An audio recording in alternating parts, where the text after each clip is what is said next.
hari ini kita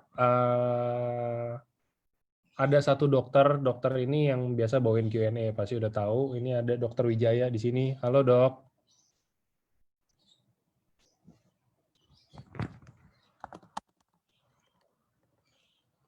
Dokter.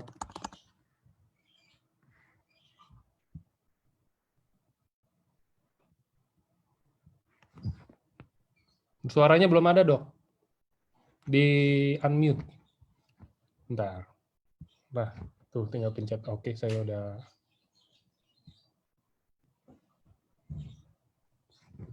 Oke, sekarang baru bisa. Ya. Selamat siang semuanya rekan-rekan seperjuangan.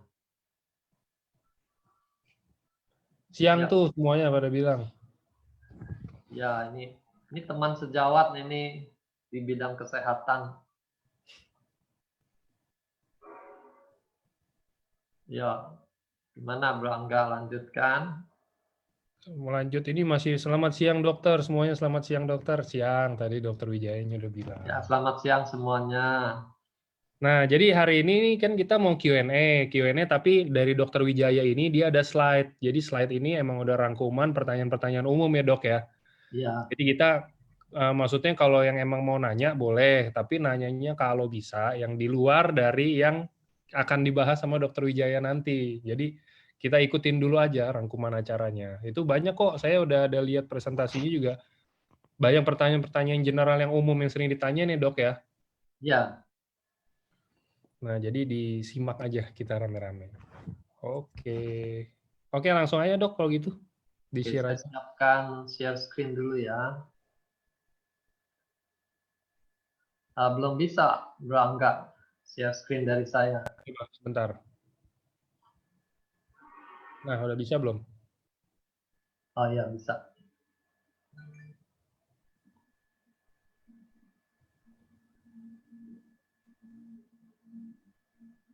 Di full screen dok. Ya. Baiklah, rekan-rekan semua, kita menghemat waktu, kita mulai ya. Jadi ini produk dari AFC yang kita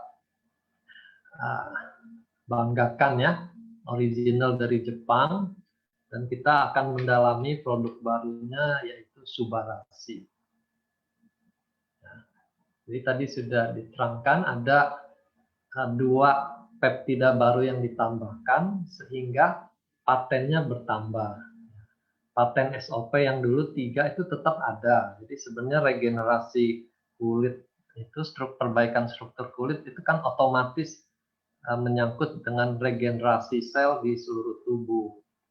Jadi walaupun itu tidak dicantumkan, tapi otomatis kita bisa bayangkan yang namanya regenerasi sel itu terjadi di seluruh sel termasuk kulit. Ya. Nah, apa Subarashi ini? Nah, kita sudah sering dengar juga bahwa filosofi di Jepang itu di dalam memproduksi suatu barang itu mereka punya filosofi monosukuri. Ya. Mono itu barang, sukuri itu menciptakan. Tapi di dalam kata ini mereka bukan sekedar menciptakan sesuatu lalu berhenti gitu. Tapi ini proses yang berkesinambungan dari konsep awalnya mau menciptakan apa sampai kepuasan pelanggan itu juga terus diperhatikan dan terus disempurnakan. Nah, menurut info yang kita dapat, Jepang memasarkan produk ke suatu negara itu juga didasarkan pada riset pasar kebutuhannya apa gitu. Dan rupanya mereka melihat kebutuhan konsumen di Indonesia ini berkaitan dengan penyakit degeneratif, penyakit metabolik, dan penyakit kardiovaskuler, ya, penyempitan pembuluh darah, serangan jantung, stroke, itu termasuk di situ. Jadi dari SOP 100 itulah disempurnakan lagi, ditambahkan bahan-bahan untuk mencakup pasar orang sakit di Indonesia dengan produk yang baru ini. Nah, ini gambaran penyakit masa kini. Penyakit degeneratif itu kalau dulu kita bayangkan tuh umur 60 ke atas tuh orang baru mulai sakit-sakitan. Tapi ternyata sekarang maju gitu. Dulu profesor saya suka guyon, orang muda ini ambisius sekali katanya. Semua bidang dia mau ambil alih dari generasi sebelumnya. Termasuk penyakit-penyakit orang tua juga diambil alih katanya gitu ya. Nah, itu sindiran yang patut kita renungkan ya, karena usia orang sakit sekarang makin muda. Orang stroke dulu kalau belum 45 ke atas nggak ada cerita. Tapi sekarang 35, 38 sudah kena stroke ya. Nah, penyakit degeneratif ini berkaitan dengan penyakit metabolik. Ya, sehingga dikenal juga penyakit metabolik ini sebagai faktor risiko untuk terjadinya serangan yang lebih besar seperti jantung dan stroke tadi ya. Nah, ini penyakit metabolik kita juga sudah sering ketemu. Nah, diabetes, kencing manis ya. Lemaknya tinggi baik triglycerid atau kolesterol, dan ini ada kaitan dengan gaya hidup yang konsumtif sehingga makan berlebihan ya. Jadi orang yang berat badan berlebih ini sangat besar risikonya mengalami penyakit metabolik.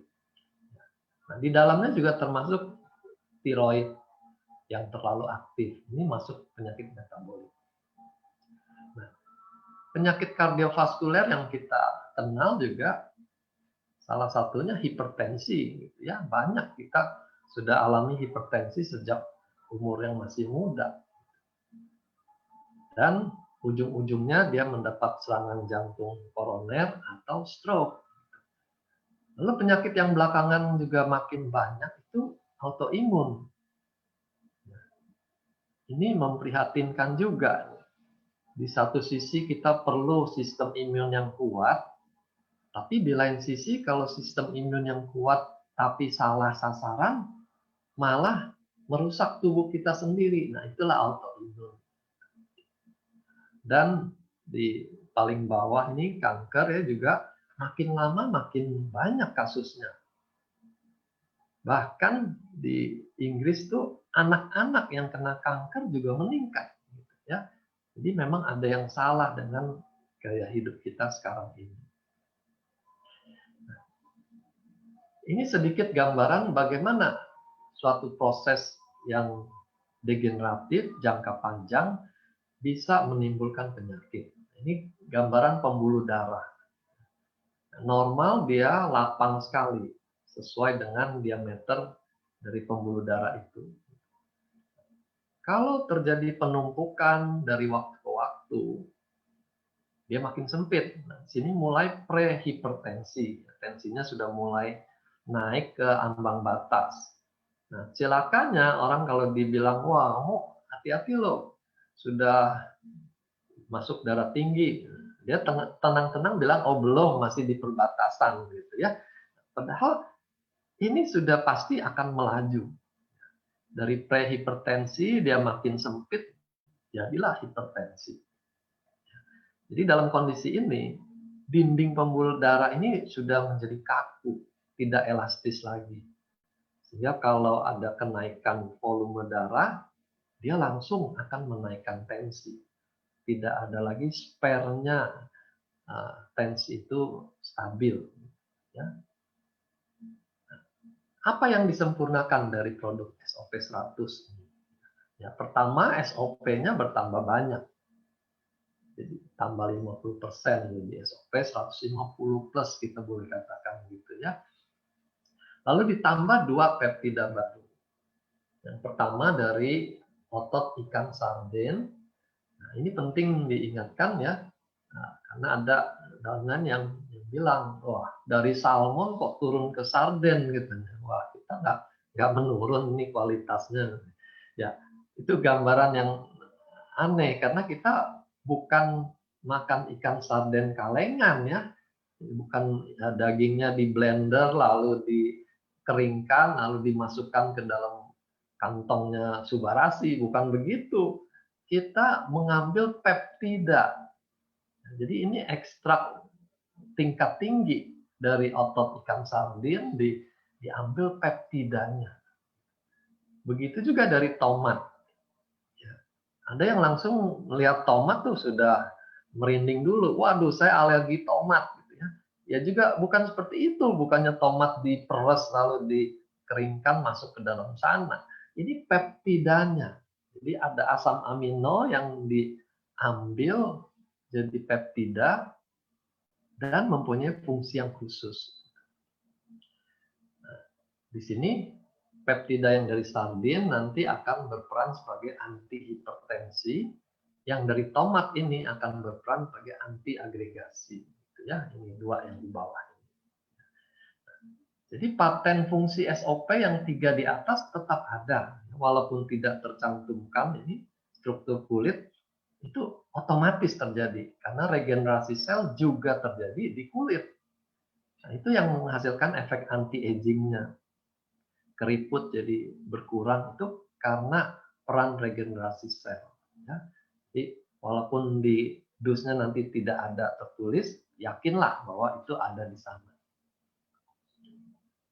Ini saya sedikit mau gambarkan terkait dengan antihipertensi. Ya. Kata antihipertensi ini tidak sama dengan yang namanya hypotensive agent. Kalau hypotensive agent itu sudah pasti kalau dimakan tensinya langsung turun gitu. Memang peranannya dia tuh menurunkan tensi. Tapi kalau kita katakan anti hipertensi, itu berarti dia membantu mencegah kenaikan tekanan darah. Nah, sekarang kita mau lihat bagaimana mekanismenya. Dimulai dari renin. Renin ini dikeluarkan oleh ginjal yang sedang mengalami kekurangan suplai darah. Ya. Dia keluarkan renin, renin akan mengubah angiotensinogen di liver menjadi angiotensin 1. Nah, kemudian angiotensin 1 ini kalau diubah oleh suatu enzim yang namanya ACE, dia baru menjadi angiotensin 2 yang aktif. Aktif dalam menaikkan tensi. Ya, jadi di sini kita lihat gambaran saraf simpatis akan aktif, jantung jadi lebih cepat, pembuluh darah akan mengecil dan tensinya naik. Ya. Begitu juga rangkaian reaksi di tempat lain setelah munculnya angiotensin 2 ini. Ya. Jadi intinya kalau angiotensin 2 meningkat, tensi akan naik. Nah, produk kita nanti bekerjanya di sini, di ACE ini. Dia menghambat enzim ACE sehingga produksi angiotensin 2-nya tidak banyak. Nah, ini sudah menghambat kenaikan tensi. Tapi bukan menurunkan tensi yang normal yang ada di sini. Tapi dia mencegah keadaan yang di sebelah kanan ini. Nah, ini gambaran yang lebih rumit lagi. Jadi badan kita tuh dikenal dengan homeostasis. Jadi dia sanggup untuk mengatur dirinya sendiri. Kalau kerendahan dia naikkan, kalau ketinggian dia turunkan. Jadi ini melukiskan gambaran yang kompleks sehingga kita tidak perlu khawatir. Wah, kalau saya minum ini tensi saya bisa anjlok, saya bisa masuk rumah sakit. Badan kita tidak sebodoh itu. Ya, dia punya daya homeostasis untuk menjaga semuanya di dalam keseimbangan. Jadi produk kita ini hanya menolong mencegah terjadinya produksi angiotensin 2 yang berlebihan. Nah, disinilah muncul efek antihipertensi dari subarasi, ya, terutama yang dari peptida sardin tadi. SOP sendiri dulu kita juga sudah kenal dia mempunyai efek antihipertensi. Ya. Cuma kerjanya lebih halus. Karena SOP itu melancarkan aliran darah, otomatis badan tidak perlu menaikkan tensi karena darahnya sudah lancar, kebutuhannya tercukupi. Jadi bukan seperti yang ada di Subaras ini, dia lebih aktif lagi menghambat kenaikan tensi. Ya. Bukan hanya lewat darah lebih lancar, tapi lewat kerja penghambatan enzim ini, ACE ini. Singkatan angiotensin converting enzyme. Ya. Jadi ini dihambat supaya produksi angiotensin 2 berkurang. Ya. Nah, dalam kedokteran diciptakan juga obat-obat yang bekerja di titik ini, yang menghambat ACE inhibitor. Ini produk lama, kita sudah kenal captopril, ya. Ini sudah keluar generiknya, captopril. Ini obat menurunkan tensi untuk pasien hipertensi yang tidak terlalu berat. Ya. Nah, kita kenal efek samping captopril itu sering bikin tenggorokan gatal. Jadi dia efek samping jadi batuk orangnya, batuk kering karena gatal. Nah ini yang bikin masalah kalau orang tidak tahu itu efek samping captopril, dia cari lagi obat batuk sehingga dia akhirnya makan obat jadi banyak, padahal itu terjadi karena efek samping.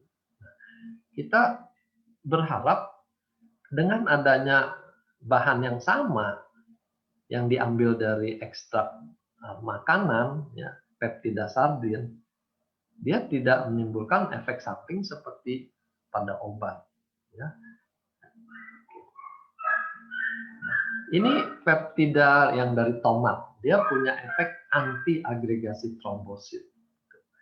Jadi trombosit itu bisa dalam keadaan normal, yang kita bilang tidak aktif, ya, atau bisa dalam keadaan aktif.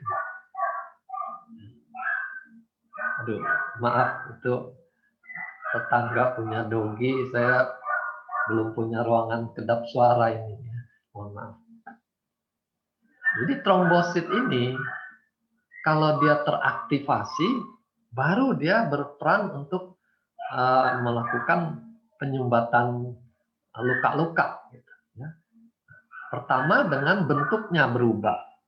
Dari yang mulus, dia bisa muncul model duri-duri, sehingga mereka dengan cepat saling berkaitan satu sama lain. Ini seperti velcro untuk rambut itu ya, dia bisa menempel karena ada duri-durinya. Nah, kemudian trombosit yang teraktivasi ini juga akan mulai menstimulasi reaksi pembekuan darah yang lainnya. Di situ ada fibrin, ya, benang-benang, lalu ada trombosit, ya, dan terjadilah gumpalan bekuan darah. Saya suka gambarkan ini seperti kita membangun tembok. Ada batu bata, ada semen, ya. Jadi trombositnya itu ibarat batu bata, lalu fibrin dan zat pembeku darah lainnya itu ibarat semennya. Dan ini kalau sudah teraktivasi, akan terbangunlah tembok untuk menutup luka itu. Ya. Nah ini gambaran trombosit yang masih inaktif, diubah menjadi aktif, dia menjadi berduri-duri. Ya. Platelet itu nama lain dari trombosit dalam bahasa Inggris.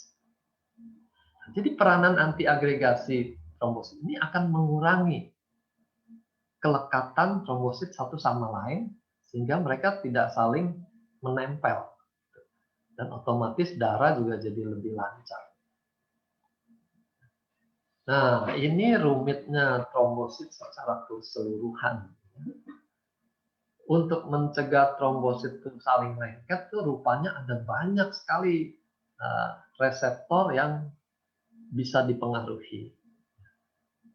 Jadi, obat anti agregasi trombosit yang kita kenal, misalnya aspirin, ya, lalu clopidogrel, ini hanya bekerja di sebagian saja dari seluruh reseptor ini. Jadi, walaupun kita makan obat antiagregasi, si trombosit masih bisa tetap berperan melakukan tugasnya kalau ada suatu luka, suatu perdarahan. Apalagi kalau kita berupa konsumsi nutrisi ini, ya, subarasi ini.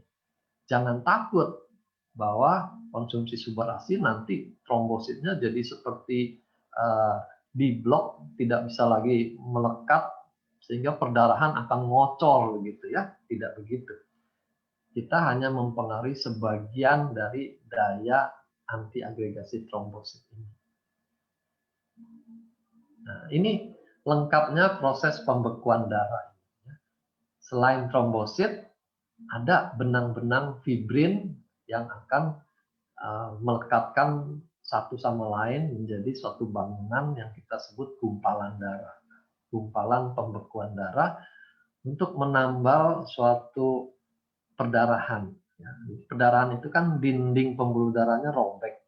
Nah, di situ badan akan melakukan sumbatan terhadap dinding yang robek itu. Jadi, sekali lagi, kalau hanya minum subarasi, kita tidak akan menghadapi resiko darah ngucur nggak bisa berhenti. Tidak akan. Ya. Juga kemarin ada pertanyaan, kalau demam berdarah bagaimana? Kalau demam berdarah itu soal trombositnya yang jumlahnya berkurang. Jadi perdarahannya tidak berhenti karena tidak ada trombosit di sana. Nah, produk kita kan tidak mengurangi jumlah trombosit, dia tetap normal. Hanya mengurangi kelekatan satu sama lain dan juga kelekatan dia di dinding sel. Nah, ini gambaran mengenai sirkulasi darah. Ini saya sederhanakan. Dalam komponen sirkulasi, ingat 3 unsur ini. Ada pompanya, yaitu si jantung ini. Ada pipanya, pembuluh darah, ya. Lalu ada isinya.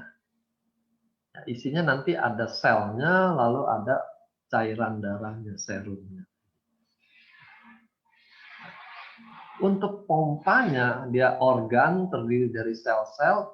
Kita punya SOP bisa menolong memperbaiki pompanya. Jantung yang sudah lemah itu kita bisa bantu dengan SOP.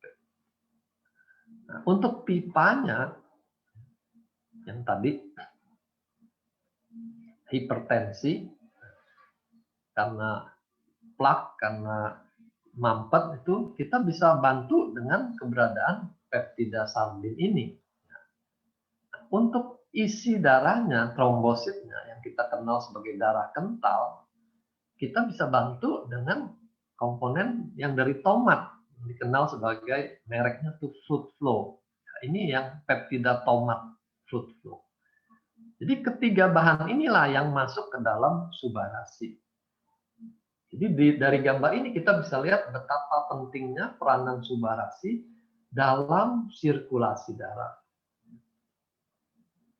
Nah, ini saya sering kembalikan pertanyaan kalau orang bertanya, bisa nggak ini untuk penyakit X misalnya gitu ya. Jadi saya tanya balik, pada penyakit X itu ada organ yang terlibat nggak? Gitu. Organnya itu terdiri dari sel nggak? Kalau dia terdiri dari sel, maka produk ini bisa membantu regenerasi sel di sana. Pertanyaan kedua, di situ ada gangguan aliran darah tidak? Kalau penyakitnya terkait dengan gangguan aliran darah, maka produk ini akan membantu juga kondisi dia. Ya, jadi tidak peduli nama penyakitnya apa, selama itu menyangkut sirkulasi darah dan regenerasi sel, produk kita akan bisa membantu dia. Nah, sekarang kita mau lihat lebih jauh lagi bagaimana suatu pembuluh darah mengalami penyempitan. Nah, ini gambar yang bagus sekali, menggambarkan penyempitannya terjadi di otot dari dinding pembuluh darah. Jadi bukan di dalam liang pembuluh darah seperti yang sering ditampilkan gambar skematisnya ya. Jadi bukan di dalam dinding sini, tapi di ototnya. Nah, jadi dibalik dari dinding pembuluh darah.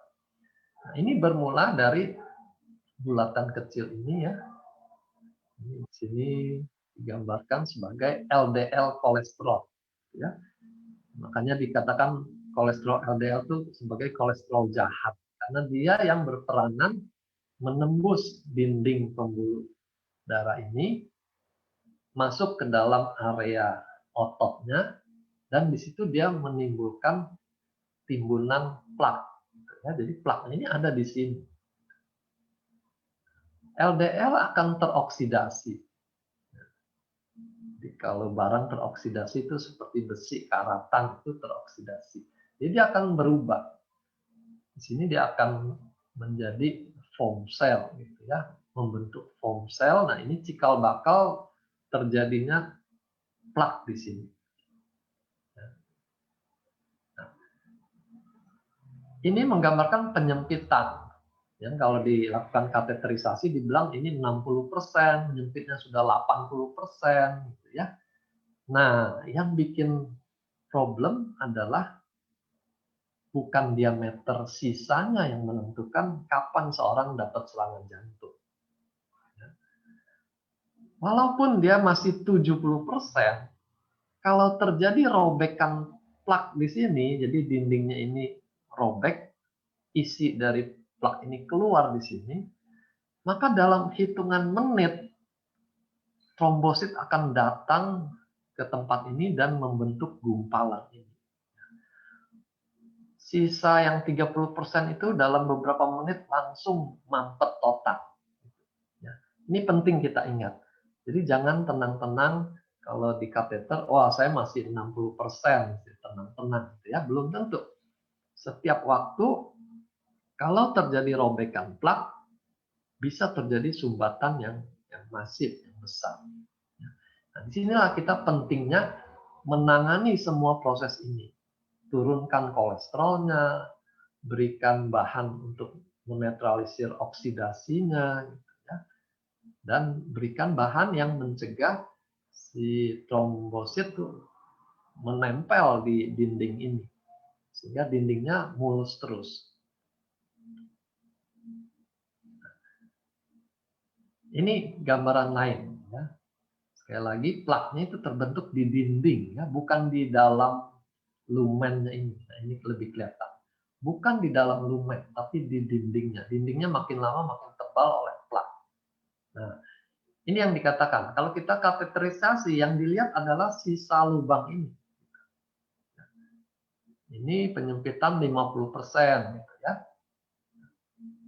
Tapi kalau dia pecah, ruptur, dalam waktu singkat, yang sisa ini akan tersumbat total. Nah, inilah yang kita bilang terjadi trombosis di tempat ini. Ini bahayanya kalau ada plak-plak di pembuluh darah.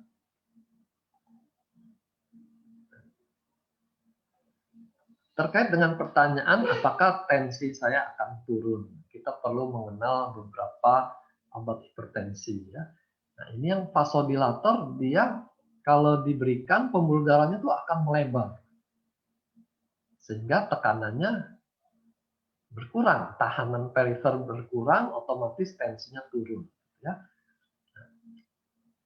Kalau diberikan obat ini, sudah pasti tensinya akan turun. ACE inhibitor berbeda kerjanya dengan vasodilator. Dia tidak menurunkan tensi seperti vasodilator. Lalu ada lagi yang kita mungkin juga sering dengar, amlodipin. Nah, itu bekerja di sini. Dia mencegah pembuluh darah itu mengkerut karena masuknya kalsium ke dalam dinding pembuluh darah. Jadi dia menghambat. Ini juga tidak membuat tensi drop seperti halnya kalau diberikan vasodilator. Ada kelompok yang bikin urinnya keluar lebih banyak. Kalau urin keluar banyak, volume darah berkurang, tensi juga akan turun. Ya. Tapi Tapi tentu ini tidak bisa diberikan jangka panjang karena badan kita punya mekanisme homeostasis tadi. Nah, jadi subarasi berpadanan dengan ACE inhibitor ini. Nah, yang tadi kita sudah singgung captopril contohnya. Nah, ini pertanyaan pertama yang muncul. Kalau orang hipotensi, bagaimana? Aman nggak makan subarasi ini? Jadi kita bisa yakinkan ini aman. Dia tidak membuat tensi menjadi turun lagi kalau dia normal. Termasuk yang hipotensi juga tidak akan dibuat menjadi lebih rendah lagi. Kalau ada penurunan tensi, ini sama seperti SOP, gitu ya. Itu karena darah jadi lebih lancar. Otomatis tensi akan turun. Karena tensi naik itu adalah mekanisme tubuh untuk mendorong darah lebih banyak masuk ke organ-organ. Itu mekanisme alamiah sebenarnya. Jadi kalau darahnya menjadi lancar, darahnya masuk lebih banyak ke organ, badan bilang tidak perlu naikkan tensi. Segini aja sudah cukup gitu ya. Jadi dia akan turun sebatas kebutuhan badan itu. Dia tidak akan turun lebih jauh lagi. Nah, orang yang hipotensi itu perlu menaikkan juga tensinya supaya dia jangan terlalu ngepas. Karena kalau dia terlalu ngepas, dia jongkok berdiri bisa gelap itu, bisa pingsan gitu ya. Jadi perlu menaikkan tensi ini dengan olahraga. Pertanyaan yang mirip tapi terkait dengan efek antiagregasi. Kalau hasil labnya dia sudah hipoagregasi, boleh nggak makan subarasi? Nah, tadi saya sudah jelaskan mekanisme antiagregasinya kan tidak berlaku total, membuat trombosit itu tidak bisa melekat sama sekali. Enggak ya, dia hanya mengurangi kelengketan yang berlebihan. Hipoagregasi pun bisa ditemukan pada makanan-makanan tertentu. Jadi kalau dikombinasi, dia tidak akan berefek berlebihan sampai darah ngocor nggak bisa berhenti, itu tidak akan. Termasuk juga kalau dia minum obat pengencer darah. Ini yang sering kita kenal kelompok ini, antiagregasi. Jadi di sini trombosit akan tetap mempunyai daya untuk menghentikan perdarahan. Tapi tentu ada efeknya, namanya kita mengurangi daya agregasinya. Jadi mungkin jadi lebih lama aja gitu, tapi dia tetap bisa berhenti. Nah, hipoagregasi ini berbeda dengan hipokoagulan. Ini istilah-istilah medis yang setiap kata itu memang bedanya banyak. Kalau hipokoagulan itu zat pembeku darahnya yang tidak ada. Itu misalnya kalau penyakit itu hemofilia. Atau kalau obat itu obat yang tergolong antikoagulan seperti heparin, Simarp, gitu ya. Itu hanya diberikan kalau terjadi pembekuan darah yang berlebihan. Jadi dikombinasi antara antiagregasi dan antikoagulan.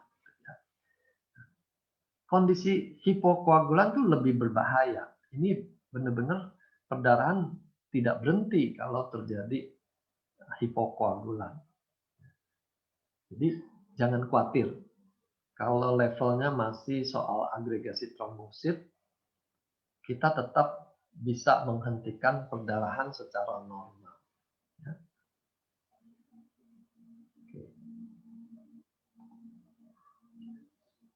Pertanyaan lain, apakah obat hipertensi perlu di-stop kalau sudah masuk subarasi? Karena subarasi punya antihipertensi. Ya. Nah, tadi saya sudah jelaskan, antihipertensi itu bukan langsung menurunkan tensi. Jadi jangan stop obat antihipertensinya. Konsumsi berbarengan. Karena mengontrol tensi dengan obat itu lebih terprediksi hasilnya. Dosisnya berapa, setiap berapa jam harus dimakan, itu obat lebih detail bekerjanya, ya, lebih akurat. Tapi kalau kita menggunakan produk nutrisi, dia nggak bisa langsung mengontrol tensi, dia perlu waktu supaya mencapai hasil yang optimal. Nah, disinilah kita jangan stop obat hipertensi. Kita izinkan produk nutraceutical ini bekerja, pelan-pelan menurunkan tensi. Nanti kalau tensinya sudah turun, baru obat hipertensinya itu disesuaikan lagi, dikurangi dosisnya. Ya. Jangan langsung di stop. Ada kelompok obat hipertensi yang sangat berbahaya kalau di stop begitu saja.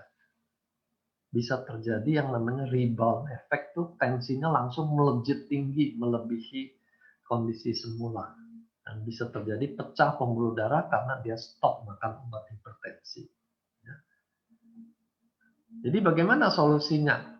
Kalau mulai minum Subarasi, ya dimonitor saja tensi hariannya. Nanti kalau dia sudah mulai bergerak turun, baru disesuaikan dosis obat hipertensinya. Ya, biar dokternya yang mengatur penurunan obat, jangan atur sendiri.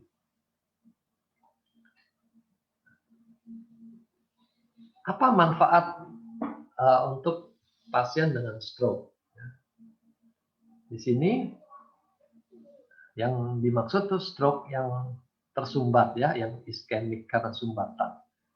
Karena kalau dia stroke berdarah, kita tidak boleh berikan obat-obat yang melancarkan darah. Namanya juga perdarahan. Jadi kita berikan Subarasi untuk stroke yang iskemik, ya, yang tersumbat. SOP akan membantu regenerasi sel, termasuk sel neuron. Ya. Padahal di dalam kedokteran sel neuron ini paling sulit untuk beregenerasi. Tapi lewat testimoni orang-orang yang terkena stroke minum SOP, ini hasilnya tuh mengagumkan. Saya dulu tertarik dengan produk ini juga karena melihat hasil ini. Di neurologi, saya biasa di bagian saraf, kita bisa prediksi kalau orang sudah 6 bulan, biasanya hasilnya tidak akan lebih maju lagi. Sudah mentok di sekitar sana gitu kemajuannya. Ya. Tapi dalam testimoni itu, mereka laporkan stroke-nya itu sudah setahun, sudah 2 tahun gitu. Nah, itu membuktikan terjadi sesuatu yang istimewa di sana, yang tidak bisa dicapai dengan obat-obat yang kita kenal selama ini. Berarti terjadi regenerasi sel pada neuron. Ini keuntungan yang luar biasa untuk orang dengan stroke. Lalu efek aliran darah meningkat, baik dari SOP-nya maupun dari fluid flow-nya. Jadi akan lebih meningkat lagi aliran darahnya. Ini sangat menguntungkan buat orang yang stroke iskemik. Karena suplai darah akan lebih banyak. Peluang otaknya untuk maju juga jadi lebih bagus sejauh aliran darah bertambah. Lalu antiagregasi ini juga menolong mencegah stroke berikutnya, yang kita bilang stroke sekunder. Orang yang pernah stroke itu kemungkinan untuk dapat stroke lagi jauh lebih besar daripada orang normal yang pertama kali dapat stroke. Kalau perbandingan saya ingat tuh dulu kalau orang normal 1 dibanding 1000, orang yang pernah stroke itu 1 dibanding 40. Ya. Jadi sangat gampang dia mengalami stroke kedua, stroke ketiga. Ya, makin lama makin dekat serangan stroke-nya, jaraknya. Nah, disitulah pentingnya memberikan antiagregasi ini. Supaya dia jangan gampang kena stroke berikutnya. Oke. Lalu pada pasien stroke untuk bisa pulih kan dia tetap harus latihan fisik, fisioterapi. Ya. Nah, banyak kendala orang stroke itu karena dia tidak bertenaga, lalu mentalnya juga jadi down, ya, merasa jadi orang cacat sekarang. Disuruh latihan itu rasanya susah sekali, berat sekali, nggak sanggup, ya, sudah menyerah sebelum latihan. Tapi dengan kita tambahkan produk Subaras ini, memperbaiki sel, memperbaiki oksigen, memperbaiki nutrisi di jaringan, maka staminanya akan meningkat.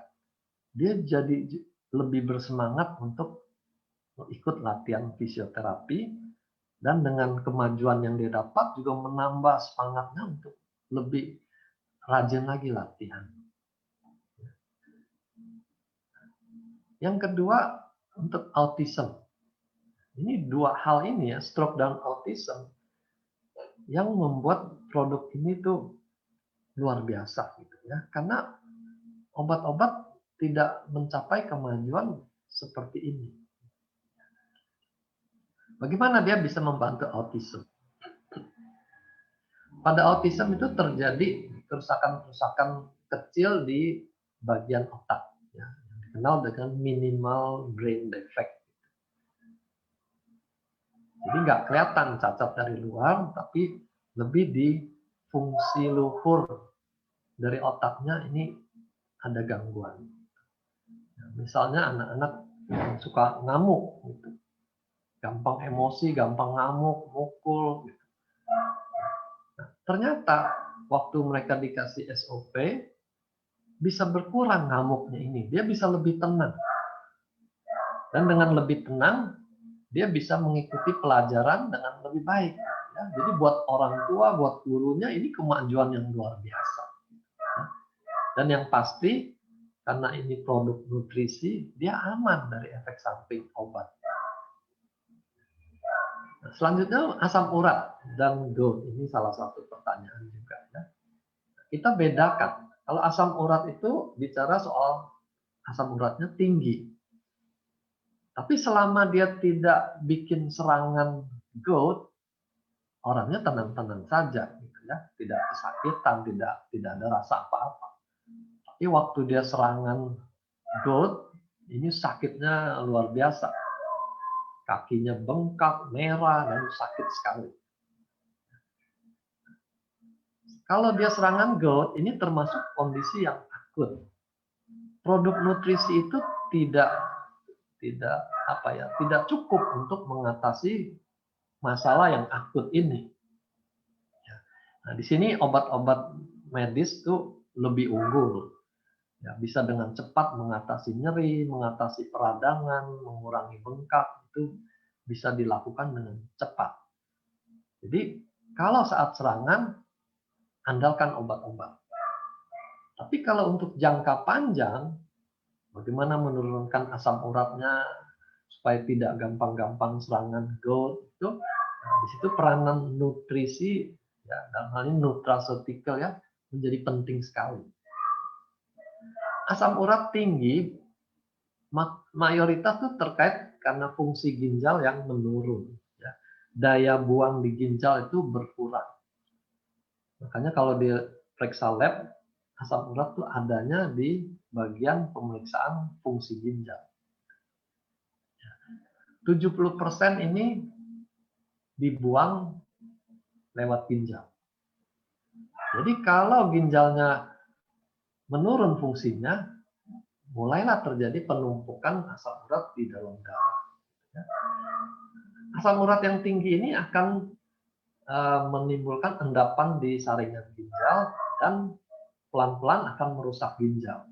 Jadi ini lingkaran setan.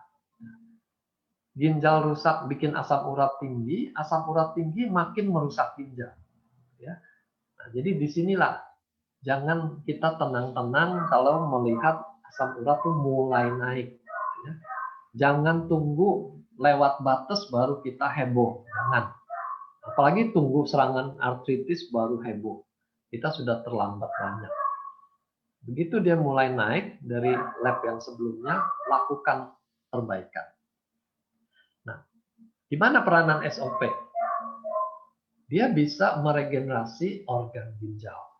Dia bisa meregenerasi permukaan sendi yang rusak itu.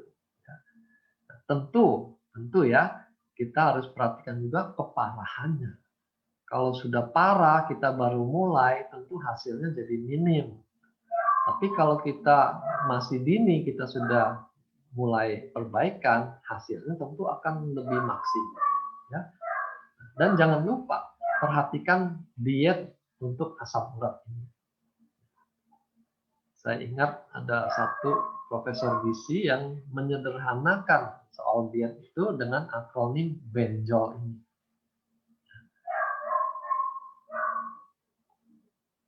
Benjol singkatan dari bayam, emping, nangka, jeroan, otak, dan lemak-lemak. Ya. Jadi hindari sebisa mungkin konsumsi makanan itu. Dan satu lagi juga makan daging yang terlalu banyak. Jadi tidak lagi dia bisa makan steak 1 porsi. Karena nanti asam uratnya akan naik dengan cepat. Bagaimana dengan Alzheimer? Nah, ini kita perlu luruskan dulu definisi Alzheimer ini. Seringkali yang dimaksud tuh pikun-pikun, ya. Itu kita sebut demensia. Demensia ini penyebabnya ada beberapa macam. Alzheimer tuh hanya salah satu. Pada Alzheimer tuh kerusakannya menyeluruh. Ada plak-plak di jaringan otak. Jadi kerusakannya relatif merata. Ya, kalau dites fungsi luhur, semua bagian skornya turun. Ada lagi demensia multi-infarct, ini terkait stroke yang kecil-kecil. Ya. Jadi stroke bisa tidak berasa dia, tapi merusak sebagian demi sebagian. Makin banyak kerusakan, makin turun fungsi luhurnya. Lalu ada demensia karena penyakit lain-lain, sehingga fungsi otaknya juga ikut turun. Nah, Subharasi sangat berpeluang untuk yang jenis multi-infarct. Tidak untuk Alzheimer, tidak untuk penyakit yang lain-lain. Karena dengan melancarkan darah, memperbaiki jaringan otak, dia bisa membuat lebih maju orang yang demensia multi-infarct. Tapi sekali lagi, jangan terlalu terlambat. Kalau kerusakannya sudah banyak, tentu kita tidak bisa harapkan majunya sama seperti yang baru mulai.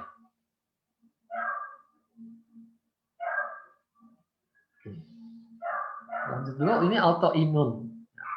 Ini salah satu klien menanyakan bagaimana kalau dia autoimun ITP. Ya.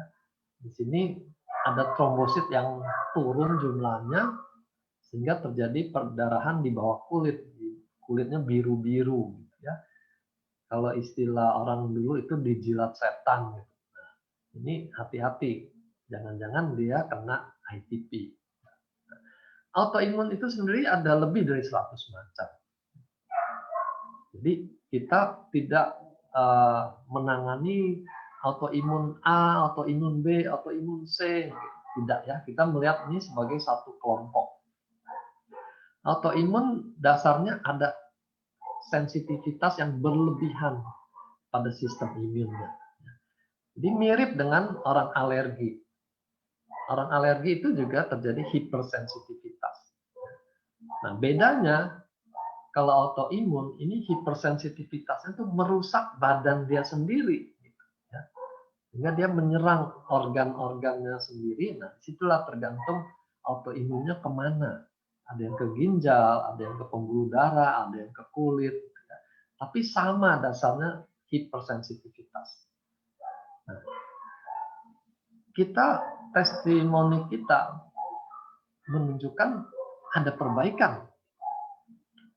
Ya, orang yang alergi maupun yang autoimun. Ini memang tidak ada di paten fungsi. Tapi laporan yang terjadi lewat para pengguna ini kita tidak bisa abaikan. Ya. Karena kalau dia bisa maju, tentu kita berharap orang-orang yang mengalami autoimun lainnya juga bisa menikmati perbaikan gitu ya. Nah, disinilah kita juga dorong, upayakan konsumsi ini, siapa tahu bisa berhasil sama bagusnya dengan testimoni yang kita sudah dengar ya. Nah, cuma saya perlu tekankan, hati-hati sekali pada pasien autoimun ini karena mereka sangat sensitif. Jadi kalau terjadi reaksi detox juga itu bisa menyebabkan kekambuhan, yang istilahnya itu flare, gitu ya. Dia bisa kambuh waktu terjadi detox. Nah, di sini kita hati-hati. Ini yang sering ketemu dengan saya tuh mungkin udah bosan gitu ya dengan filosofi ini. Start low, go slow. Ya. Mulai dengan takaran yang serendah mungkin. Naikkan perlahan-lahan gitu ya. Ini memang sangat mengganggu buat orang zaman sekarang yang maunya semua instan gitu. Mau cepat. Takarannya langsung tinggi. Kalau takaran langsung tinggi terjadi reaksi detox yang hebat, pasiennya akan lebih menderita lagi. Jadi kita harus perhatikan kenyamanan mereka juga. Gitu ya. Jadi ingat, start low, go slow untuk semua kasus autoimun. Bagaimana kalau kondisi hamil? Orang hamil boleh nggak minum? Nah, ini saya kembali pada prinsip umum pada kalangan medis dan kesehatan ya. 3 bulan pertama, trimester pertama, itu janin sedang membentuk organ-organ. Jadi usahakan jangan ada produk yang kita belum kenal betul masuk. Karena kalau dia nanti mengganggu proses organogenesis, jadi cacat. Ya. Nah, bibir sumbing itu salah satu misalnya. Ada yang parah dulu, obat anti mual pada orang hamil ternyata bikin janinnya cacat, nggak punya tangan, nggak punya kaki. Gitu. Nah, kan kasihan sekali, itu penyesalannya tuh seumur hidup itu kalau terjadi seperti itu. Jadi kita timbang betul yang namanya risk benefit ratio. Kenapa saya mesti berikan? Kalau saya berikan, resikonya apa? Untungnya apa? Kalau saya tidak berikan, risikonya apa? Untungnya juga apa? Nah, ini ditimbang baik-baik. Mau berikan atau tidak. Ya. Jadi kalau sekedar ya supaya lebih sehat saja gitu kan, keuntungannya tidak menonjol, tapi resikonya ada gitu. Jadi kita hindari kalau kondisinya seperti itu. Lanjut, ginjal bocor. Dalam penelitian Subbarasi, ada efek positif untuk kondisi ginjal bocor. Jadi yang dimaksud bocor ini, protein bisa melewati saringan di ginjal sehingga ditemukan di urin. Jadi pada pemeriksaan urin, proteinnya positif. Itu kita bilang ginjalnya bocor. Biasanya albumin yang kita soroti, karena kalau albumin bocor, di darah albuminnya rendah, orangnya bisa bengkak-bengkak badannya. Ya. Nah, Subbarasi ini tidak berisi albumin. Jadi dia bukan pengganti albumin karena ginjalnya bocor. Dia merupakan peptida, ikatan asam amino, dan bukan albumin. Jadi jangan berikan Subbarasi karena alasan untuk menaikkan albumin, bukan itu. Tapi kita berharap terjadi regenerasi sel di ginjal sehingga sel yang bocor tadi bisa diperbaiki. Itu tujuannya kita. Nah, selama ginjalnya bocor, waktu kita berikan Subbarasi, memang ada kemungkinan dia ikut terbuang, namanya juga bocor. Kan kita coba renungkan, kalau kondisinya seperti ini dia ikut terbuang, kita mestinya memberikan lebih banyak atau kita menghemat, sayang terbuang gitu ya. Jangan kasih banyak-banyak ya. Nah, di sini.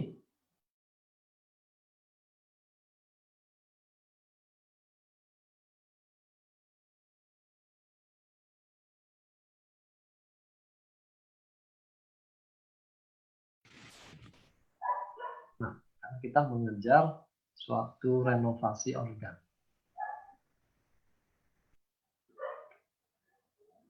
Pertanyaan berikut, bagaimana kalau ada alergi seafood?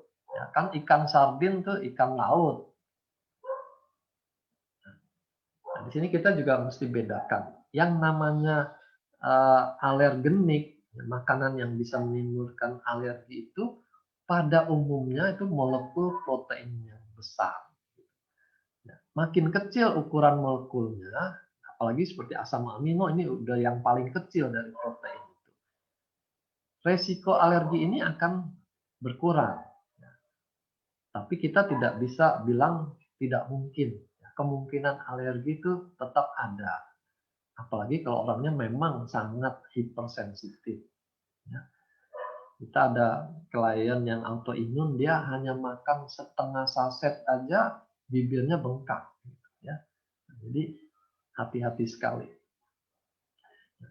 Lalu peptida sekali lagi tidak sama dengan ikan sardin yang diekstrak lalu dijadikan makanan. Ya, ini teknologi tinggi untuk mengambil peptidanya saja. Jadi udah berbeda dengan produk aslinya. Tapi bagaimanapun kita tetap waspada. Alergi itu tidak enak, bahkan bisa berbahaya kalau dia menyumbat saluran nafas. Jadi kita mulai konsumsi dengan takaran seminimal mungkin. Bisa setengah-setengah kita coba. Lalu siapkan obat anti alerginya. Kalau bisa terjadi dia minumnya siang, alerginya malam misalnya. Kan kalau cari obat tengah malam kan repot. Lalu tiroid. Ya. Saya punya tiroid. Nah, ini kadang-kadang orang awam tuh hanya bilang saya punya tiroid. Ya semua orang kalau dia nggak dioperasi juga punya tiroid. Gitu. Nah, masalahnya apa tiroidnya? Bisa dia hipotiroid, bisa dia kelenjarnya yang membesar tapi tiroid kadar hormon tiroidnya normal, gitu. Atau dia hipertiroid. Jadi kadar tiroksinnya itu T3 T4-nya tinggi misalnya. Nah, yang lebih bahaya kalau dia kanker tiroid. Jadi tiroid yang mana kita ngomong harus jelas ya. SOP kalau namanya memperbaiki sel, semua kondisi dia bisa bantu. Mau hipo, hiper itu dia akan meregenerasi sel yang sehat aja intinya. Tapi kita akan mendapat manfaat lebih kalau kita tahu detailnya. Misalnya dia ini karena autoimun Hashimoto sehingga tiroidnya jadi dirusak dan fungsinya merosot. Jadi dia hipotiroid. Selain regenerasi sel, kan kita tahu dia punya daya memperbaiki autoimun dan alergi. Jadi kita bisa berharap lebih kalau diberikan produk Subarasi ini. Ya. Nah, kalau dia kasusnya kanker tiroid, maka tidak cukup hanya Subarasi. Kita perlu kombinasi dengan Utsukushi karena kita mengharapkan NK selnya menjadi aktif membantu melawan sel kanker. Jadi perlu kombinasi. Tapi pada kondisi yang lain itu tidak wajib kita kombinasikan dengan Utsukushi. Nah, ini ada pertanyaan juga mengenai keloid. Keloid kalau yang dikenal di medis barat itu obatnya hanya injeksi steroid di tempat ada keloid itu.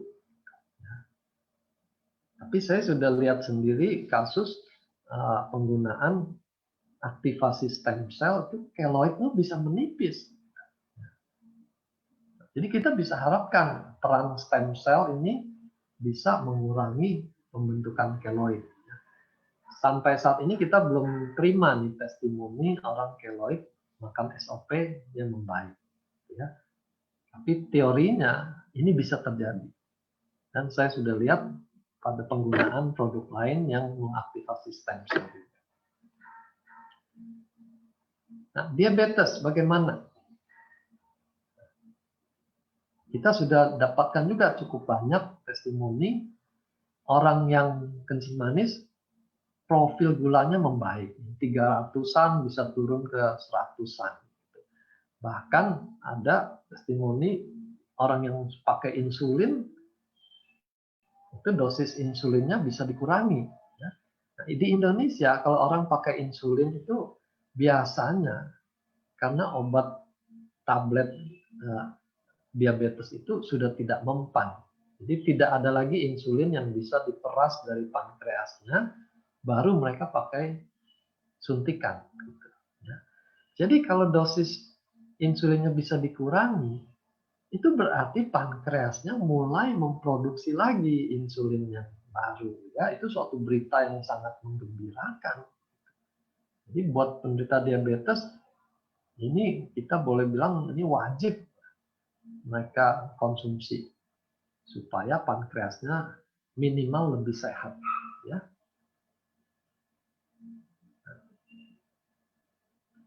Lalu peranan aliran darah pada kencing manis ini juga sangat erat hubungannya. Kita tahu pasien kencing manis pembuluh darahnya itu sudah nggak mulus lagi, ya, banyak plak-plak, banyak peradangan sana sini, dan itu sangat memudahkan trombosit lengket dan makin menyempitkan pembuluh darahnya.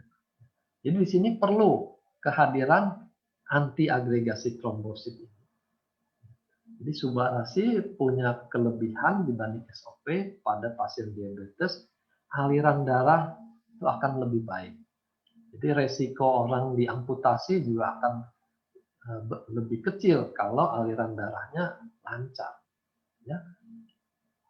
Lalu diabetes juga erat kaitannya dengan hipertensi, karena pembuluh darah tadi banyak yang mampet-mampet, otomatis tensinya naik.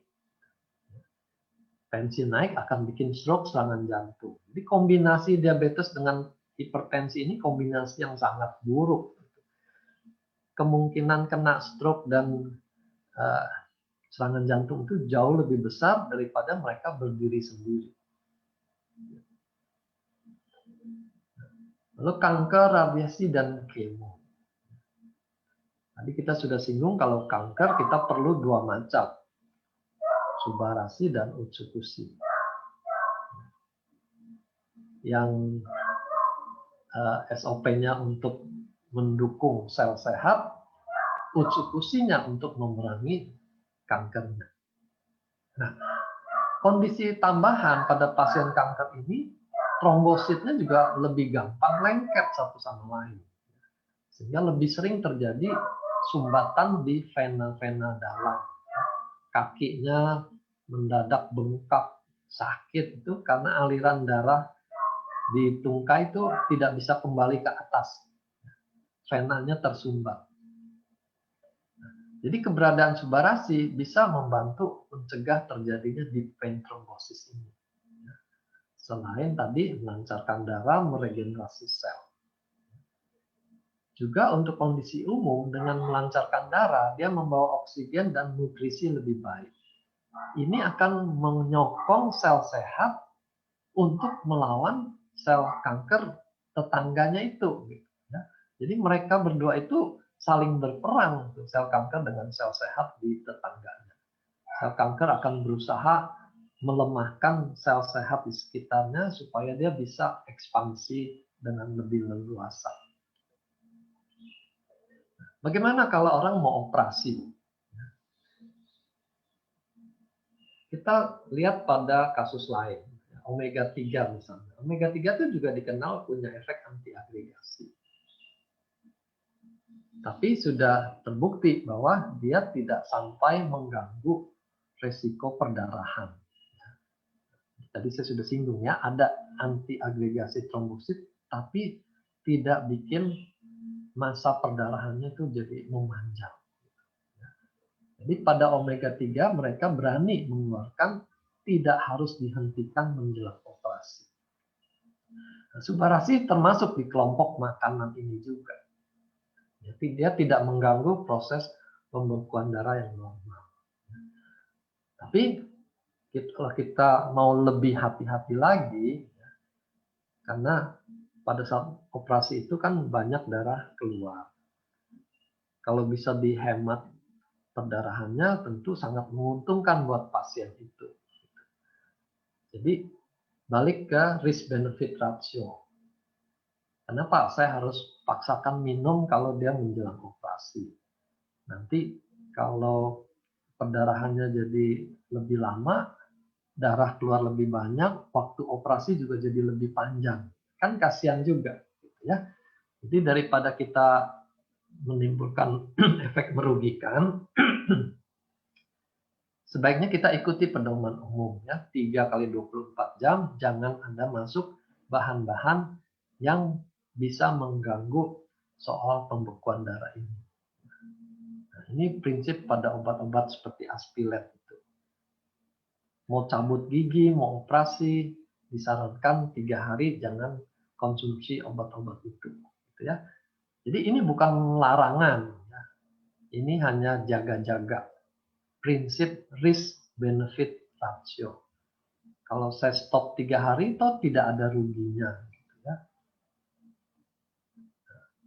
Lalu balik ke anak-anak. Boleh nggak anak-anak ikut konsumsi?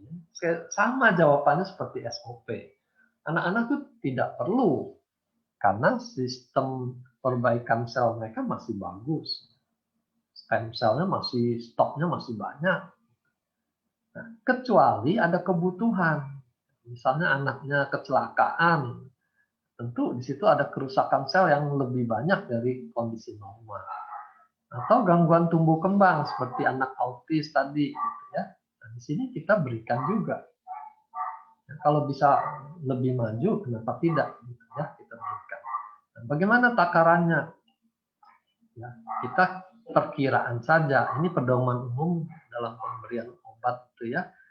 Balita, anak-anak, dan dewasa. Jadi takarannya kita bedakan di 3 kelompok itu. Kalau dewasa 2 kali 1, maka anak-anak 2 kali setengah. Balita separohnya lagi 1 kali. Gitu ya. Jadi ini hanya ancer-ancer perkiraan saja. Ini saya tempatkan di slide terakhir. Walaupun pertanyaannya terus muncul yang sama. Subarasi atau dulu SOP ya, SOP atau Utsukushi, pilih yang mana? Aduh, capek juga ini kalau pertanyaannya masih seputar ini. Jadi ingat prinsipnya. SOP atau Subarasi ini untuk regenerasi sel. Utsukushi terutama untuk meningkatkan sistem imun. Berarti urusan infeksi, urusan tumor, itu bagiannya Utsukushi. Tapi untuk perbaikan organ, itu bagiannya Subarasi. Ya. Kita jangan pakai kata dosis, karena dosis itu spesifik untuk obat. Karena ini makanan, kita pakai takaran. Nah, takarannya berapa? Ini variabelnya yang menentukan kita mau belikan berapa. Beratnya penyakit, makin berat tentu dia butuh lebih banyak. Lamanya penyakit juga begitu. Penyakit yang baru bulan lalu sama 10 tahun lalu tentu kebutuhannya beda. Makin lama, makin berat, makin banyak komplikasinya. Ini gunakan takaran yang lebih banyak. Usia juga. Makin tua, cadangan stem cell makin sedikit. Usia 60 tahun tuh dikatakan cadangannya tinggal 20-40% aja. Jadi orang tua perlu lebih banyak. Begitu juga berat badan. Kalau orang badannya 2 kali lipat berat orang normal, tentu kebutuhannya juga jadi lebih banyak. Nah, ini semua menentukan. Lalu perhatikan juga respon klinis, ini yang paling praktis gitu ya. Kalau kita berikan takaran misalnya 3x1, responnya kok nggak kelihatan dalam sebulan tuh sama saja, ya kita naikkan. Begitu seterusnya dinaikkan. Tapi kalau diberikan misal 3x1 muncul efek detox yang mengganggu, ya kita turunkan gitu ya. Jadi ini sangat fleksibel di sini. Jangan harapkan ada formula untuk penyakit A, dosisnya atau takarannya sekian, penyakit B sekian, tidak akan ada. Ya. Kita yang harus bijaksana melihat kondisi masing-masing klien. Oke, itu yang saya bisa sampaikan. Doa enggak? Oke, iya siap dok. Nah, kita berarti sekarang mau pertanyaan-pertanyaan yang kayak menurut saya tadi nggak ada sih. Ini berarti yang rada lebih ngedetail ya dok ya. Ya. Ini saya mulai ada yang pertanyaan pertama. Dalam program bayi tabung, satu indung telur itu lengket dan satu indung telur itu bagus, tapi tertutup miom karena miomnya tambah besar. Karena itu sulit diletakkan alat untuk hasil pembuahan. Apakah miomnya harus dioperasi dulu, baru konsumsi UTSU dan Subarasi? Nah, kalau misalkan sudah dioperasi, takarannya berapa, dok? Jawaban ini tentu di tangannya Opjin yang menangani ya. Kalau Opjinnya sudah katakan keberadaan miom itu menghalangi prosedur bayi tabung, itu kan artinya ya miomnya harus diangkat. Gitu. Nah, kita jangan harapkan SOP ataupun utsekusi itu bisa membuat miomnya jadi normal. Kenapa? Karena miom itu jaringan rahim yang normal kita, tapi dia tumbuh berlebih. Dia bukan benda asing yang akan dikenali oleh NK cell lalu diserang lalu jadi normal. Bukan begitu. Kita tidak bisa harapkan banyak dengan memberikan produk ini untuk mengecilkan miom. Jadi kalau dokternya sudah katakan ini perlu dioperasi, ya lakukan saja. Nanti sesudah operasi, peran SOP untuk meregenerasi selnya sehingga dia lebih cepat pulihnya. Takaran ya kembali seperti tadi. Ini pertanyaan klasik mengharapkan satu jawaban formula.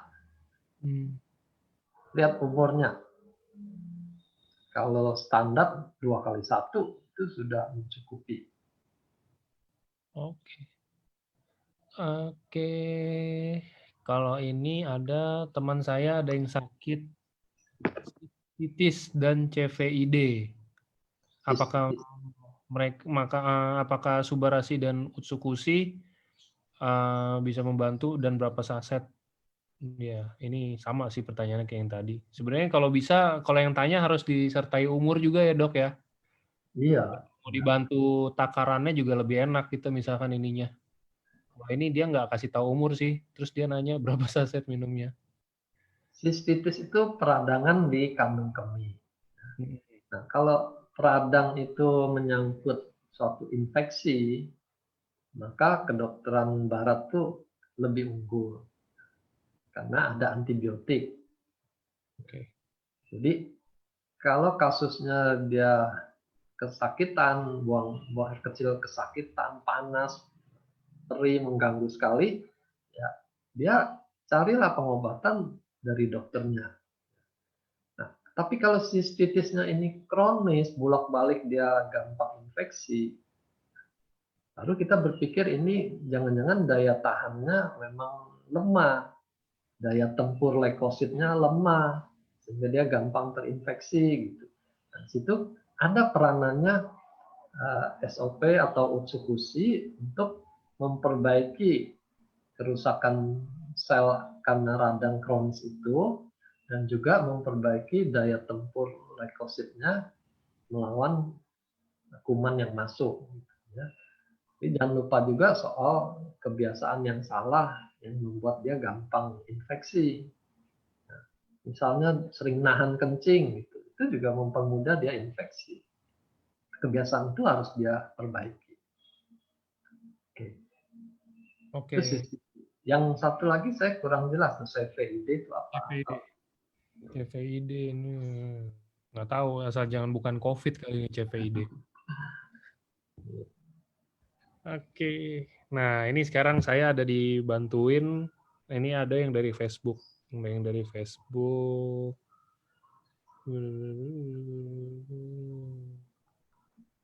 Tadi dokter bilang buat anak yang kebutuhan khusus, oke. Kalau anak cerebral palsy yang kerusakannya di otak besar, sama ya dok, berarti bisa juga terbantu ya? Makin dini, makin peluangnya makin ada.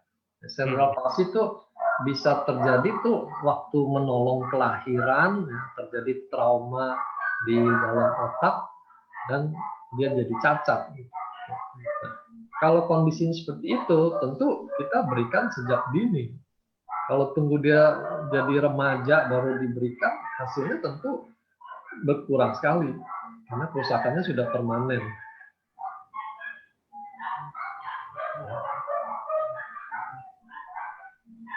Cirrosis hati dan ginjal berpasir.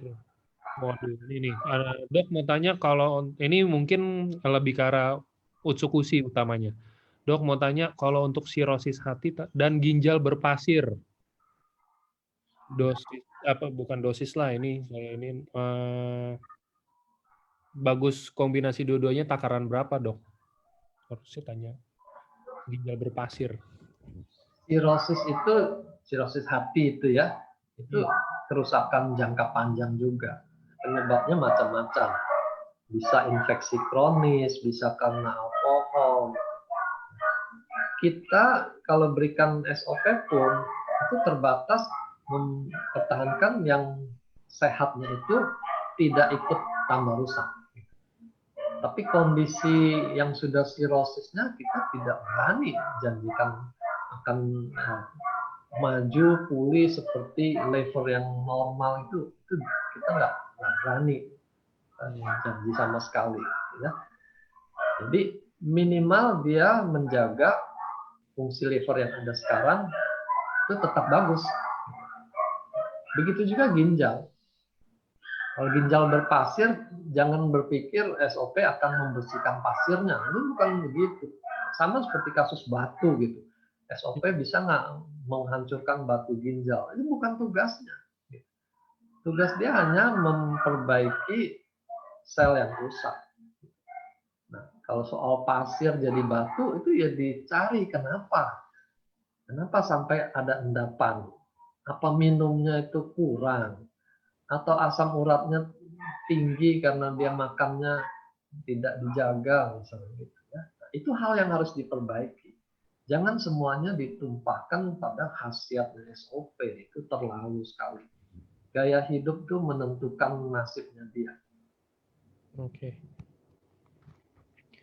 Oke, ini tentang vertigo. Kalau kena vertigo dok dan sudah beberapa kali harus opname.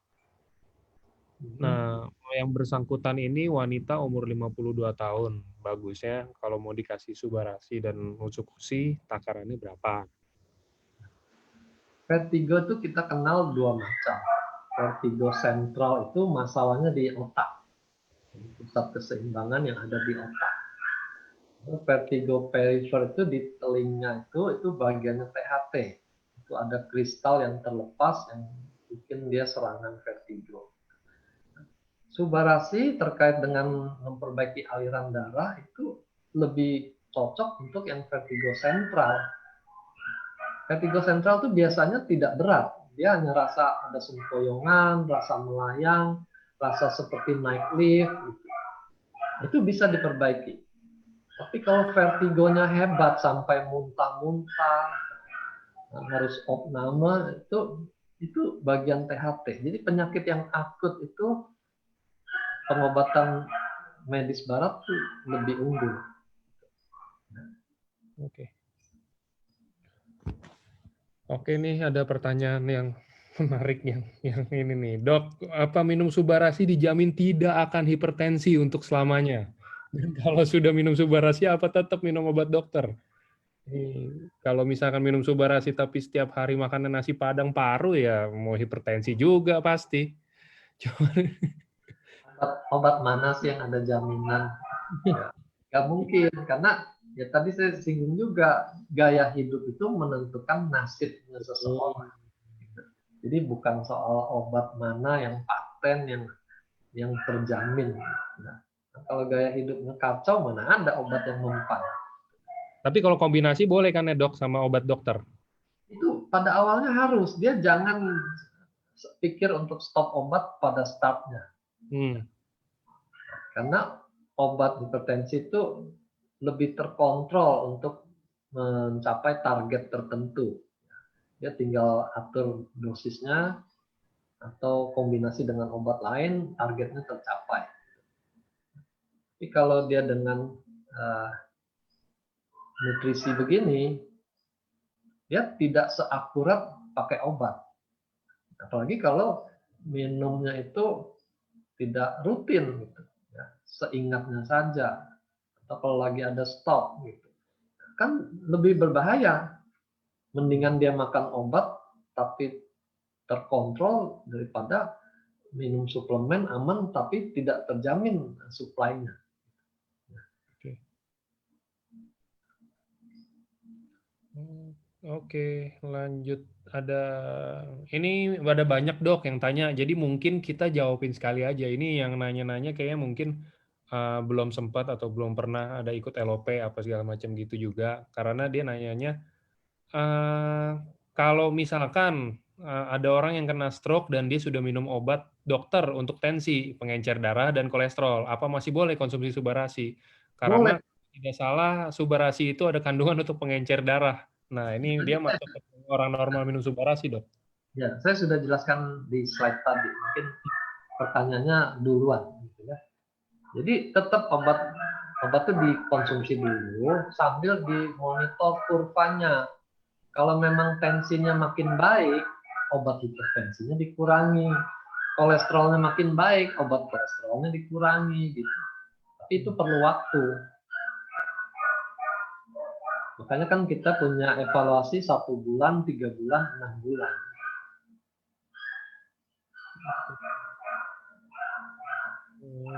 Sakit tulang belakang.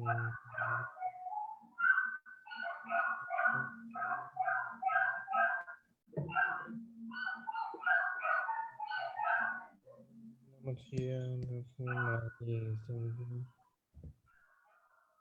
Oh, banyak hari ini pertanyaannya, Dok. Saya pilih.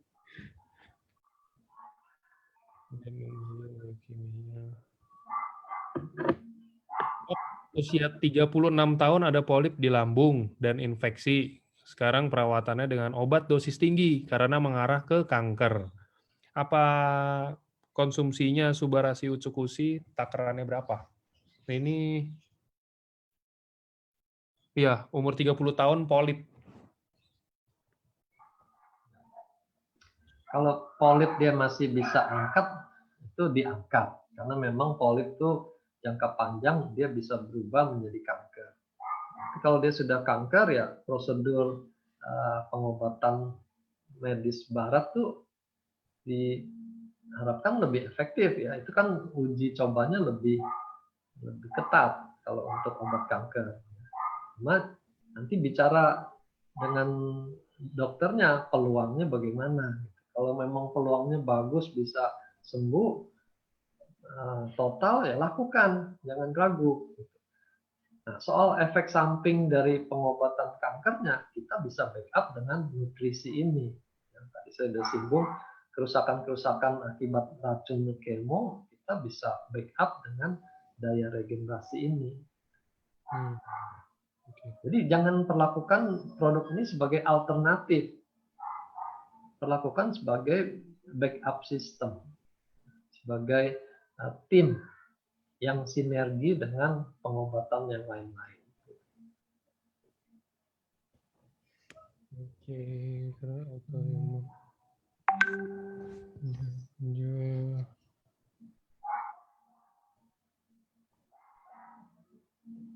Oke, dari Facebook dulu. Oke, nah ini.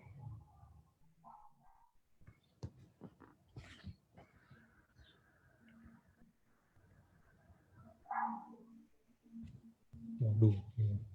Dok, kalau misalkan ada dibilangnya pertama diagnosanya gangguan pada ginjal, lalu kemudian bengkak di bagian perut dan tangan.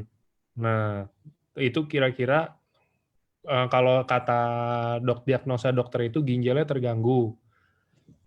Itu konsumsi Subarasi boleh apa enggak dok kalau misalkan dia katanya dia udah nggak makan, katanya disuntik itu apa infus ya? Caranya dimakan tetap di mulut atau ditaruh di infus atau gimana dok? Mungkin dia pertanyaannya gitu kali. Nggak bisa makanan itu dimasukkan ke infus, kan harus larut, tidak bikin partikel, harus steril ya.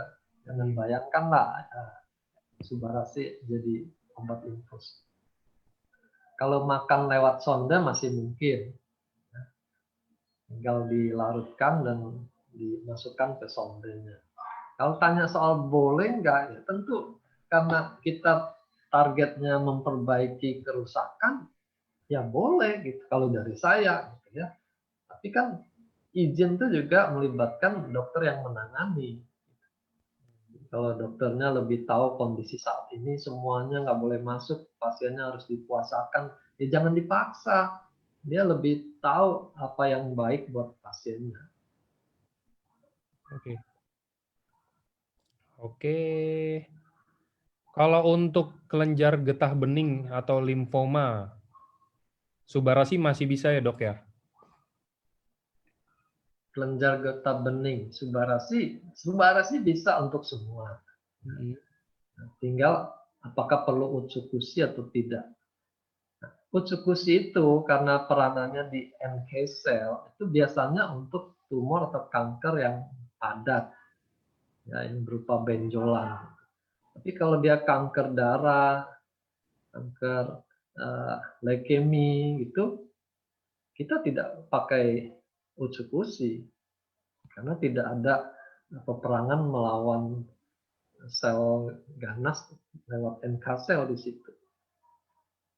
Dia hanya perlu SOP-nya untuk meregenerasi sel-sel yang sehat. Oke.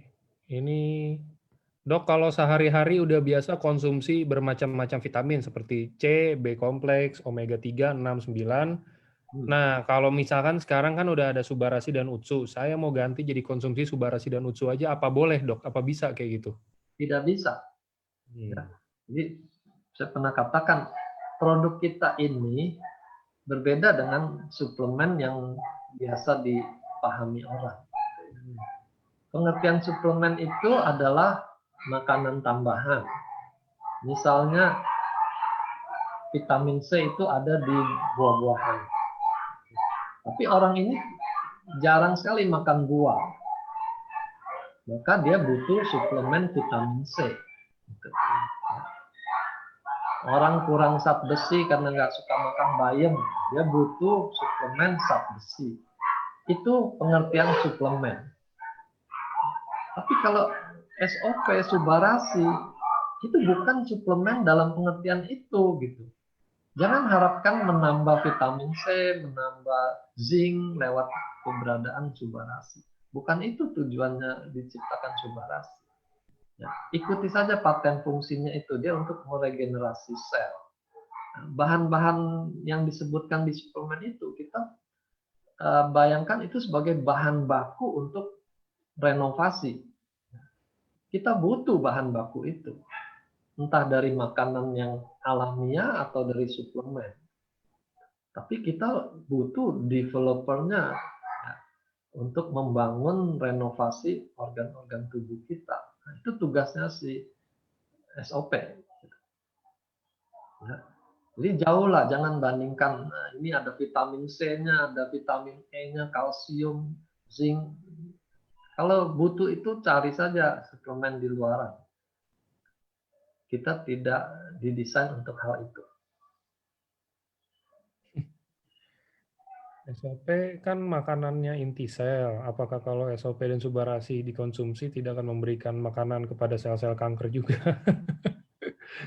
Ya, Ini pertanyaan lama tapi yang gold banget nih, banyak banget masih nanya.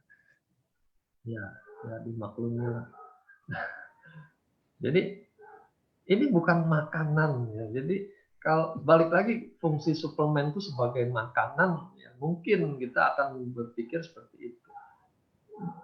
Bayangkan ini lebih sebagai messenger, pembawa pesan. Ya, SOP,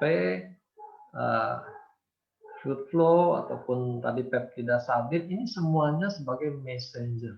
Mereka masuk membawa suatu pesan dan pesan itu diaplikasikan menjadi perintah ke dalam tubuh kita. Ya. Perintah untuk memperbanyak stem cell, perintah untuk trombosit jangan gampang lengket, perintah supaya angiotensin 2 jangan diproduksi. Itu intinya. Nah, jadi jangan seperti bayangkan ini hanya makanan tambahan. Jauh. Ya. Lalu soal kanker diuntungkan dengan produk ini. Enggak juga, karena stem cell kita hanya membelah diri mengikuti sel normal yang dari awal tuh kita punya. Dari kita janin itu, ya dia akan membelah diri seperti sel normal. Dia tidak akan mengcopy sel kankernya. Gitu. Ya, karena sel kanker itu sudah makhluk asing di badan kita. Jadi jangan khawatir dikasih regenerasi, malah yang regenerasi sel kankernya. Enggak gitu. Kita menyehatkan sel sehatnya sehingga bisa melawan sel kankernya itu. Ya. Oke. Oke, Dok, kalau setahu saya Subarasi itu kan baik untuk jantung dan darah. Nah, sekarang pertanyaannya kalau ada anak umur 7 tahun tapi punya penyakit jantung bawaan, kira-kira masih bisa kebantu nggak sih, Dok? Jantung bawaan biasanya tuh bocor misalnya. Serambinya bocor, klepnya bocor gitu. Nah, kita kelompokkan itu sebagai penyakit struktural, sesuatu yang bersifat mekanik. Kita tidak bisa harapkan si Subarasi ini merenovasi sampai yang struktural itu juga dia bisa perbaiki.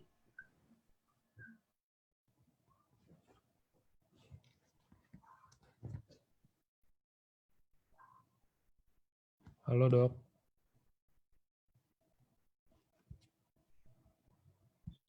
Terlalu jauh kalau kita di tambal gitu. Halo? Putus barusan? Sorry. Ya. Udah sambung? Udah ini udah normal kok. Tadi putus. Ya, jadi produk ini tidak bisa perbaiki yang kelainan struktural. Jantung bocor, saraf kejepit, ya, tulang bengkok, itu tidak bisa. Itu out of context dari perbaikan fungsi yang bisa dilakukan oleh SOP ini. Ya, tapi kalau habis operasi diberikan, itu tentu pemulihannya akan menjadi lebih sempurna dibandingkan kita tidak berikan apa-apa. Oke.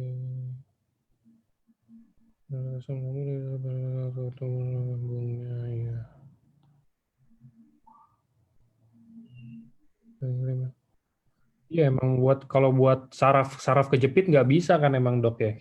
Kalau saraf kejepit tetap harus ini gak dicek dokter juga sih itu harusnya. Kita mungkin bisa mengurangi nyerinya, tapi tidak bisa mengendorkan yang terjepitnya itu. Apalagi kalau misalnya dia karena HNP ya, jadi cakramnya itu keluar. Ya, jangan harapkan SOP bisa bikin cakramnya masuk lagi, semua normal lagi. Itu mukjizat. Oke, ini saya cari yang terakhir. Ini sore, Dok. Mau tanya, kebanyakan orang yang ada sakit mah dan asam lambung takut untuk minum Subarasi atau Otsukushi karena cenderung asam. Apakah benar SOP dan Utsukushi itu dapat membuat mah atau asam lambungnya kumat atau justru tidak? Terima kasih. Begini, asam lambung atau rasa asam itu ada unsur subjektif, termasuk ada unsur psikisnya. Kadang-kadang kita bilang ini rasanya seperti jeruk lemon misalnya. Baru dengar jeruk lemon aja asam lambungnya tuh sudah keluar, sudah bereaksi. Gitu, ya. Jadi di sini tidak bisa melulu karena efek dari SOP-nya. Kalau dia memang sensitif terhadap asam, apapun asamnya itu bisa bikin dia stres dan lambungnya malah sakit. Gitu. Jadi kita akali aja bagaimana supaya rasa asamnya itu berkurang. Ya. Kalau dia nggak bisa konsumsi sebelum makan, konsumsilah sesudah makan. Kan risikonya hanya dia terikat pada makanan sehingga jumlah yang diserap jadi berkurang. Hanya itu, rugi aja jadi terbuang. Gitu. Tapi terbuangnya juga tidak akan banyak. Karena dengan ukuran yang kecil, absorpsi di sepanjang saluran cerna itu tetap berlangsung cukup banyak. Ya. Jadi berikan sesudah makan. Kalau masih rasanya terlalu banyak juga satu porsi, ya dipecah-pecah. Jangan makan sekaligus satu saset, setengah saset. Gitu. Bisa juga dia kalau perut kosong dia campurkan dengan madu misalnya atau dengan jus buah. Jadi menghilangkan kesan sebagai zat tunggal yang mengganggu lambung. Saya coba campurkan dengan air kelapa muda, itu rasanya lebih soft. Ya, rasa asamnya itu nggak begitu ketara. Dicoba saja. Oke. Oke, kayaknya udah sih dok. Ini pertanyaannya rata-rata yang umum, yang mungkin ya kayak yang kalau luka boleh nggak minum SOP yang kayak gitu-gitu sih. Oke, kalau yang general-general yang kira-kira kayaknya sulit, kayaknya udah saya nggak ketemu lagi sih ini tadi. Udah oke. Di sini sudah terjawab di slide yang tadi. Betul. Iya, udah jelas banget tadi di slide-nya soalnya juga. Nggak apa-apa mungkin teman-teman kalau yang emang masih belum jelas, kan ini kan kita keterbatasan waktu. Kalau misalkan emang mau lebih jelas mungkin bisa tanya yang ngundang. Nah, kalau yang ngundang nanti ditanya, mungkin ada kenalannya di atasnya dokter atau yang di mana kan sekarang dokter udah banyak banget. Nih di EFC ini dokter udah ribuan juga nih, Dokter Wijaya salah satunya aja. Sisanya kan banyak banget. Di semua grup yang ada Toreda, Ronin, Samurai, semuanya ada dokter pasti, yakin saya. Oke, kalau gitu terima kasih Dokter Wijaya buat waktu Terima kasih semuanya. sharingnya. Thank you juga buat semua teman-teman yang udah sempetin hadir. Selamat sore, happy weekend semuanya. Dan ingat, ini kita annual rank tinggal 8 sama tambah 5, 8 tambah 13 hari lagi, 2 minggu lagi. Nah, oke, sampai ketemu di Dubai nanti. Terima kasih semuanya. Thank you, Dok. Thank you, see you all. Ya, selamat sore semua. Bye.